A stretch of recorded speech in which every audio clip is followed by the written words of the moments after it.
Commander Kael Thorne had always prided himself on perfect planning. 23 successful planetary acquisitions, 0 casualties, and a promotion track that would make his father finally shut up about following family tradition.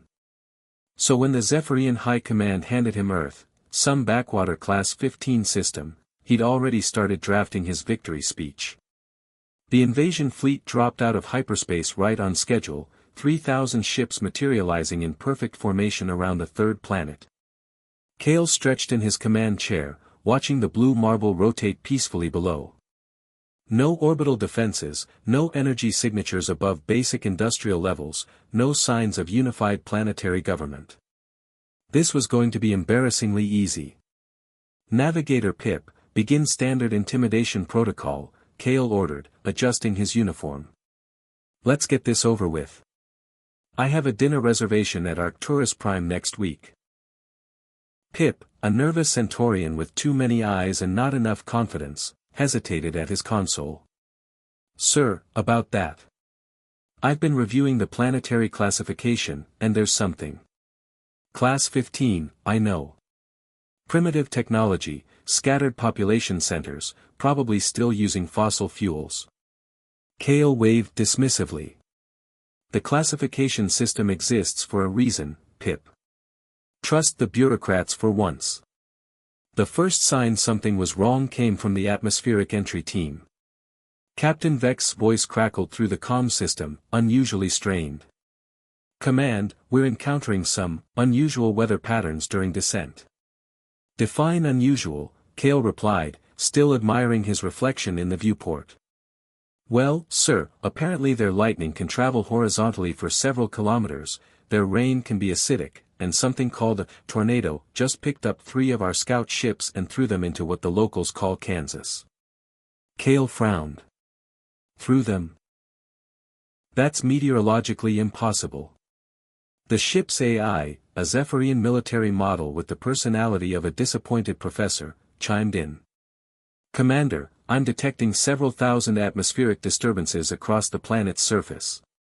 Category 5 hurricanes, volcanic eruptions, seismic activity measuring 8.2 on their local scale, and something the databases describe as Tuesday weather in Australia.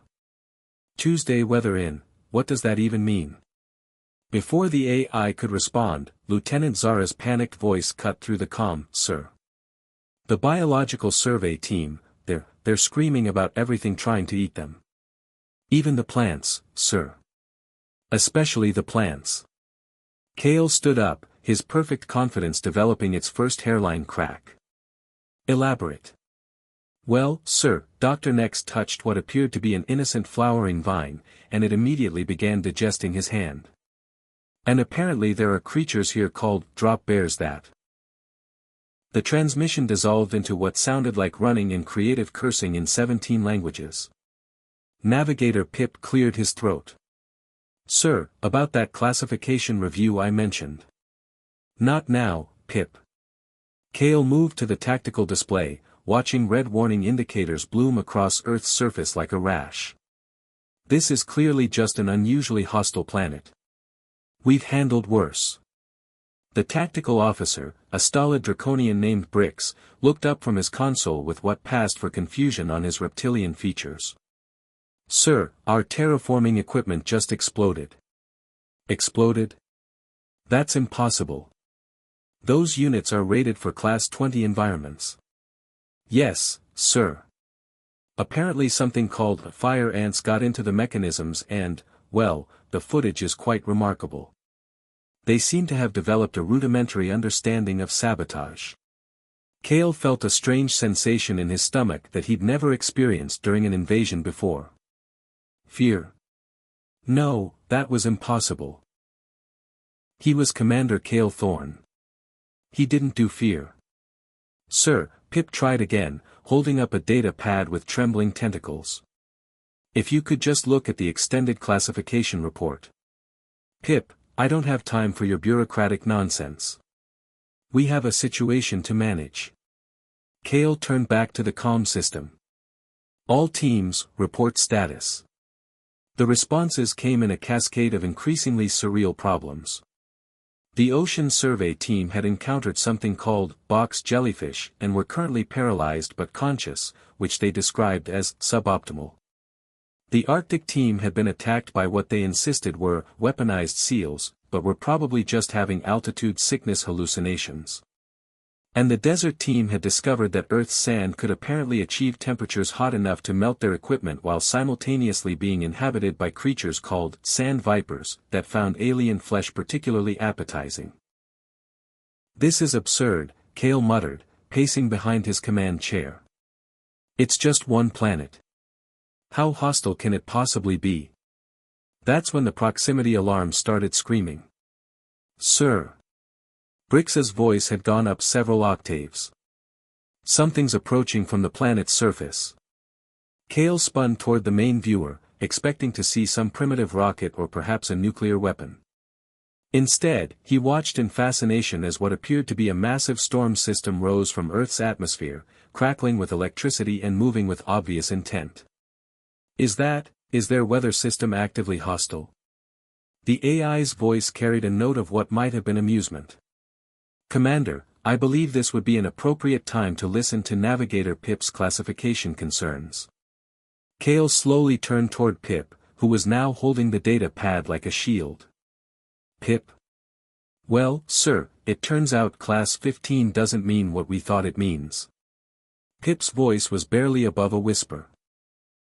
"In the Galactic Registry, classifications run from Class 1, which is Paradise Worlds, up to Class 15, which is, well, sir." "Which is what, Pip?" "Deathworlds, sir. The kind of planets that actively try to kill everything on them. The kind where evolution becomes an arms race between the environment and any life forms crazy enough to survive there." Pip paused, consulting his pad. "Earth is apparently famous for being the most stable Class 15 environment in known space. This is them on a good day." Kael sat down heavily in his command chair, watching the angry storm system approach his fleet with what looked suspiciously like tactical intelligence.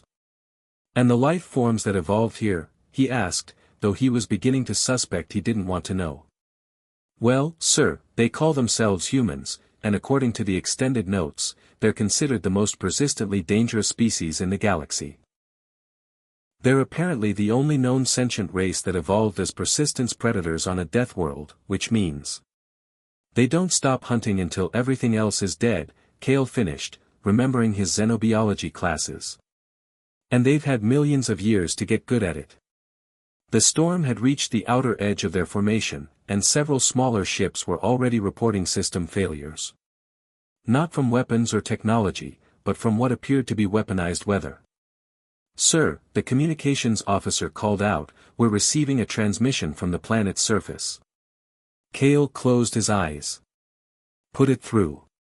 The voice that filled the command bridge was calm, friendly, and absolutely terrifying in its casual confidence. "Hello there. This is Ambassador Jennifer Walsh, representing Earth's unified response to galactic visitors. Welcome to our little corner of the universe." Kael opened his eyes and tried to remember how to project authority while his invasion fleet was being systematically disabled by sentient weather. "This is Commander Kael Thorne of the Zephyrian Imperial Fleet. We are here to negotiate your planetary surrender." There was a pause, followed by what sounded suspiciously like suppressed laughter. "Oh honey, no. That's not going to work out for you. But I appreciate the traditional approach. Very polite. I have 3,000 ships." "Had," the AI corrected quietly. "We're down to 2,700 functional vessels." "Ships," Kael continued, glaring at his AI, "and the backing of the Zephyrian Empire. Your compliance is not optional." "Sweetie," Ambassador Walsh replied, and somehow the endearment sounded more threatening than any battle cry, "I think there's been a misunderstanding. You see, we've been dealing with galactic visitors for about 40 years now, ever since the Altarians accidentally crashed near Roswell. Lovely people, the Altarians. Great sense of humor about the whole thing."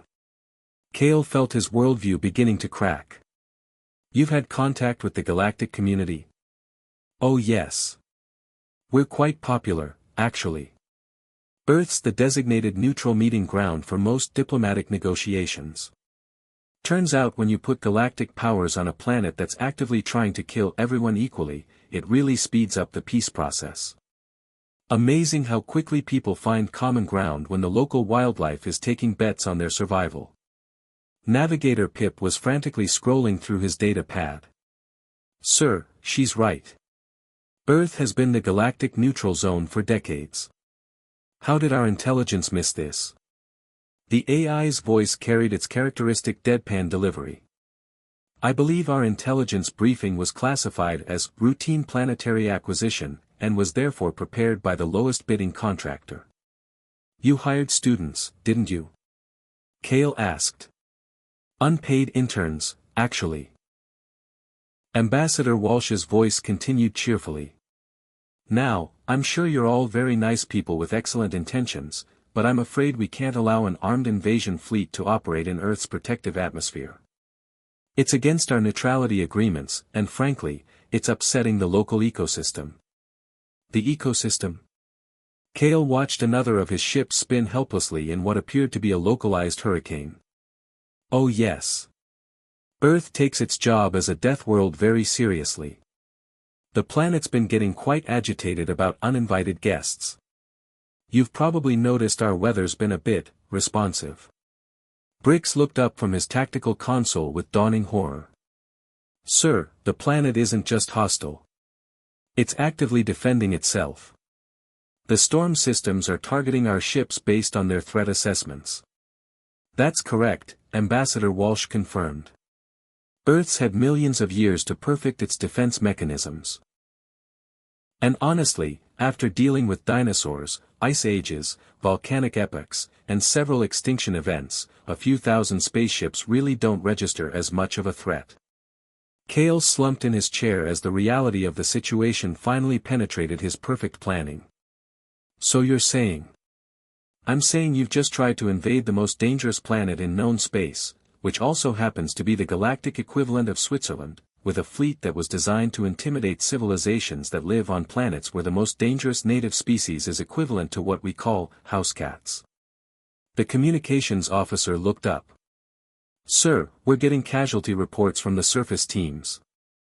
They're not actually casualties, per se, but, well, Lieutenant Zara's team has apparently been adopted by something called kangaroos and refuses to leave. They claim it's the safest place they've found. And the Arctic team? Kael asked, though he was beginning to suspect all his reports would be equally surreal. They've built a snow fort and are trading ration packs with local inhabitants they describe as surprisingly friendly for apex predators. I believe they're referring to creatures called polar bears. Ambassador Walsh's voice brightened. Oh, that's wonderful. The bears love meeting new people. Very social creatures, polar bears. Misunderstood, really. Kael looked around his bridge at his crew, all of whom seemed to be experiencing the same existential crisis he was. The perfect invasion, planned down to the minute, had become a perfect example of how dangerous assumptions could be. Ambassador Walsh, he said finally, what exactly do you propose we do? Well, you have a few options. Option 1, you can try to continue your invasion, in which case Earth will politely defend itself until your fleet is reduced to very expensive space debris. Option 2, you can leave immediately and pretend this never happened. Or Option 3, you can accept our invitation to join the Galactic Neutrality Convention, enjoy Earth's hospitality, and learn why everyone else in the galaxy thinks Deathworld barbecues are the best diplomatic events in known space. Navigator Pip raised a tentative hand. Sir, what's a barbecue? It's when humans cook food over open flames while dangerous predators lurk nearby and everyone pretends this is relaxing, the AI explained helpfully. That sounds terrifying, Pip whispered. That's the point, Ambassador Walsh laughed. When survival is uncertain, everything else becomes much less stressful. Amazing how quickly trade disputes resolve when everyone's worried about whether that rustling in the bushes is a curious raccoon or a territorial grizzly bear. Kael considered his options while watching his flagship's engines fail in what appeared to be a targeted lightning strike. The perfect invasion had become a perfect lesson in humility, and honestly, he was starting to find the whole situation absurdly funny. "Ambassador Walsh," he said, "I think we'd like to hear more about this neutrality convention." "Excellent. I'll have the welcome packets prepared. Fair warning though, Earth's hospitality comes with a standard liability waiver. Nothing personal, it's just that statistically speaking, something on this planet will try to eat you at least once during your stay." "How do you people sleep at night?" Kael asked. "Very lightly, Commander. Very lightly." As his perfect invasion fleet limped toward the designated landing coordinates, Kael couldn't help but smile. His father always said that following family tradition meant learning from your mistakes. Well, this was certainly going to be a learning experience. And somewhere in the back of his mind, he was already looking forward to that barbecue.